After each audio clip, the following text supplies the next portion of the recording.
and assistance to state and local governments around transit dollars. And looking holistically at the connection between that and housing.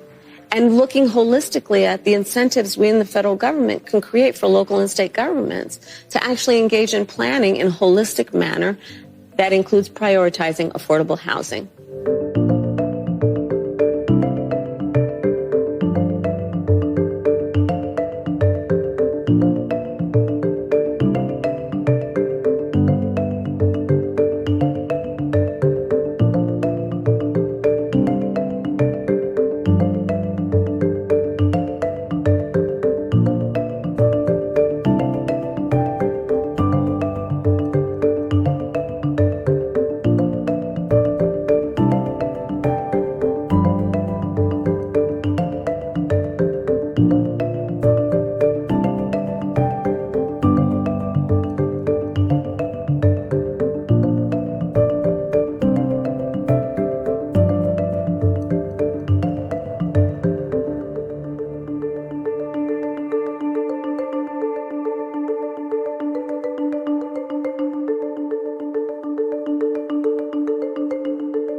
We've been talking endlessly about the fact that this woman needs to do more interviews. We want answers. You're running for the most important job in the world. Can we please get some straight answers? So she finally sat down with MSNBC's host, Stephanie Ruhle, and you would not believe the softball questions. Here's one about Kamala's time at Macca's.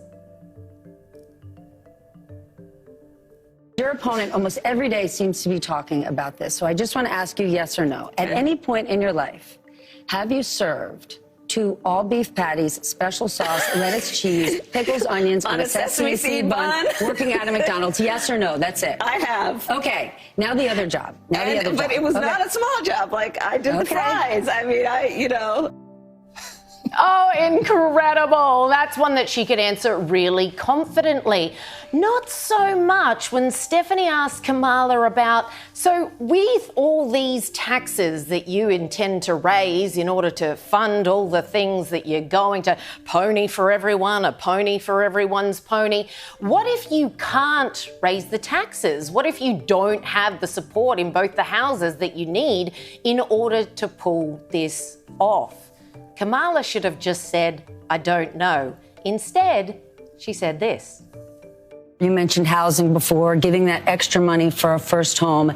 If you can't raise corporate taxes, or if GOP takes control of the Senate, where do you get the money to do that? Do you still go forward with those plans and borrow?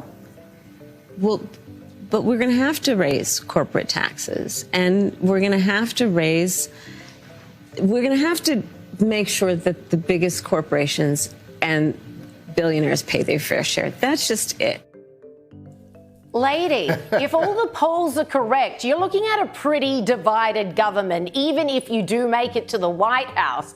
The question is, what are you going to do if you don't have the support to raise said taxes? Oh, we're just going to have to do it, though. We're just going to have to do it. Even the look on her face when she was asked that was she was terrified. It's like, it was like, oh my God, that's never occurred to me before. What do you mean? You mean, so it's almost like she was and then when she's saying, but we're just going to have to do it, it almost gives her time to remember her pre-programmed lines, because then she gets on to everyone's got to pay their fair share, and her face brightens up because now she's back on familiar territory, and she just repeats that ad nauseum for about the next 60 seconds, hoping that the next question will come. Yeah, which makes absolutely no sense. Now, prior to doing this interview with Kamala, Ruhle had been very much defending her a week prior, saying even if Kamala wouldn't budge in saying that Hamas should still have a role in the leadership in Gaza going forward,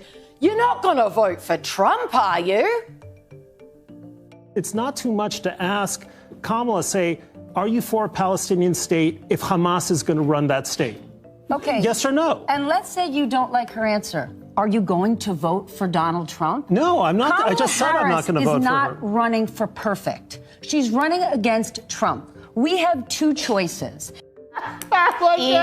Incredible. Even if she says that a terrorist group should still rule and reign in Gaza, I mean, you're not going to vote for Trump, are you? Let's just call off the election. No one's going to vote for Trump. So, why even have an election? Why waste all this money? Why even have an interview and ask questions? What's the point? Why ask her anything? Because they're not going to know. But after this absolute bomb of an interview, even Stephanie Ruhle changed her tune, saying, yeah, Kamala couldn't even answer how she was going to do these tax raises if she didn't have the support of the houses.